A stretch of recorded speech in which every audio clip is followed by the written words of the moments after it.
This is Blake Temez with the Blake Temez podcast, where I speak as a Catholic layman to Catholic laymen about missional living, wisdom cultivation, and legacy building in service of Christ and his bride, the Church. Thanks for being here.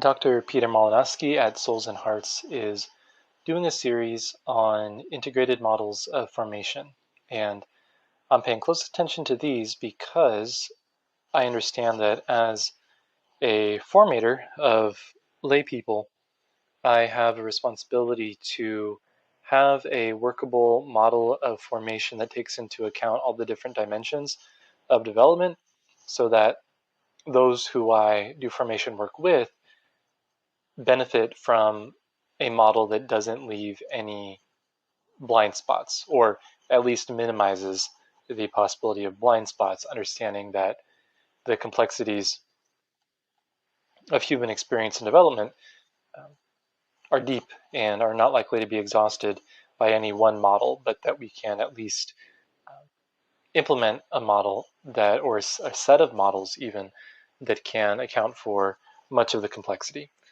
And a handful of the models that Dr. Malinoski has explored come from his conversation with a Dr. Walz, who was heavily involved in seminary formation, especially in the realm of intellectual formation. If you're not familiar with these different dimensions of formation, they come from different documents from different levels of the Church's hierarchy, from the Pope on down, related to the formation of men to become priests.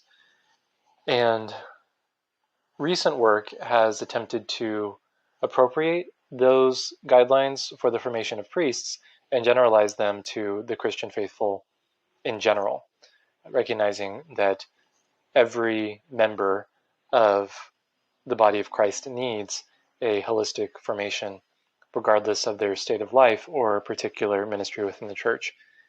And so these dimensions that are typically named alongside each other include human formation, intellectual formation, spiritual formation, and pastoral formation. And each of those pertains to these different sets of qualities of the human person, and they also integrate with one another such that there's overlap and mutual influence. They're not just siloed side by side. And in Dr. Waltz's conversation with Dr. Malinoski, he presented two models in particular that I want to mention for your benefit and for my recall, that associate these four dimensions with these four different aspects of these models. And so one of them is a Christological model that associates each of the dimensions with a different aspect of the person of Christ. And the dimension of human formation is related to Christ's human nature, let's call it that, his existence as a man, understanding that Christ himself is a divine person with a human and divine nature, one person, two natures, and that human formation relates to our bodily conformity to Christ and his material aspect. Can think about it as being related to the incarnational principle. The dimension of spiritual formation relates to Christ's munera, his office as a priest. The intellectual dimension relates to his munera, his office as a prophet, and the pastoral dimension relates to his Munera his office as a king, as one who governs. And that's one way that we can look uh, at these aspects, these dimensions, Christologically. And Dr. Walz presented as well a model that associates each of these dimensions with a different part of Aristotle's metaphysics, with the human dimension being related to the material cause, that matter, the human matter body that is the raw material for the rest of our formation. It was the material cause, the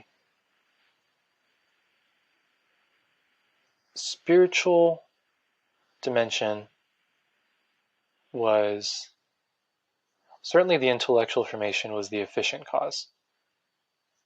It relating to the capacity for the one being formed to integrate and bring together the different aspects of formation that they're receiving. The final cause was the pastoral formation, because it related to that final end of all formation, to, at least in the context of priestly formation, to serve as a minister, as a pastor. And the spiritual, that's right, was associated with the form, just as the soul is understood to be the form of the body, such that the human dimension relates to the matter, and the spiritual dimension relates to the form. And again, the intellectual related to the efficient cause, and the pastoral related to the final cause. And Dr. Malinoski in a recent episode is proposing another model, recognizing that none of them are exhaustive, but simply illuminate these different aspects of the dimensions, and so can complement one another. And his new proposal is relating each dimension of formation to mathematics. And so I look forward to looking into that further as I explore more and more of these dimensions. I'm beginning to appreciate how little they're understood, even though there's a lot of words written about them. My experience in formation,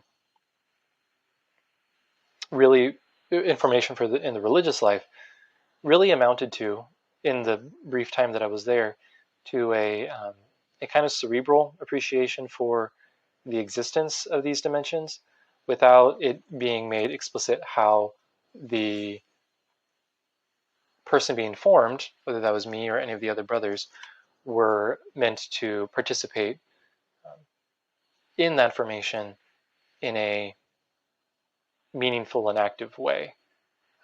My experience was one of being the recipient of a set of guidelines and standards, and then setting about trying to meet them, but how they related to a holistic formation of the human person was certainly alluded to, but not explored deeply, and certainly not applied deeply to the individual person, such that I experienced gaps and deficiencies in my formation, even in that high intensity environment of religious life that did dedicate a good number, or I should say good amount of resources to formation. And so there's a lot lacking out there.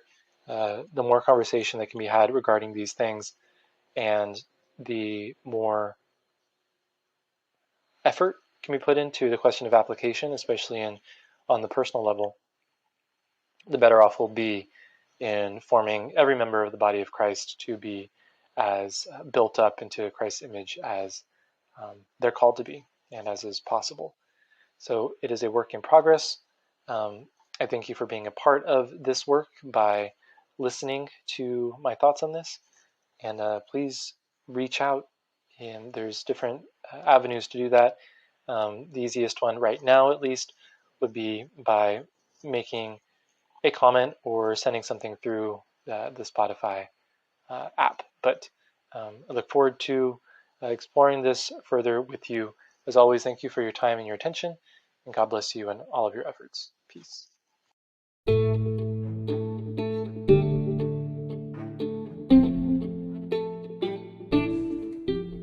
If you're a young Catholic man or a mentor, missionary, or minister who works with them, or even just a concerned figure in their life, a parent, uncle, whoever it might be on the lookout for the release of a short guide that I'm putting together called Brothers by Blood: How to Forge a New Path for Catholic Manhood.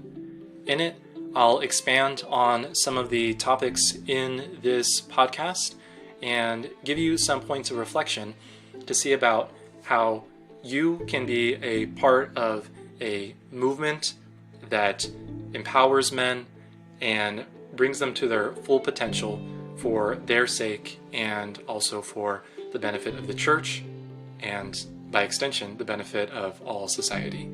So, again, thank you for being a part of this, and look out for more information about the release of my guide in episodes to come.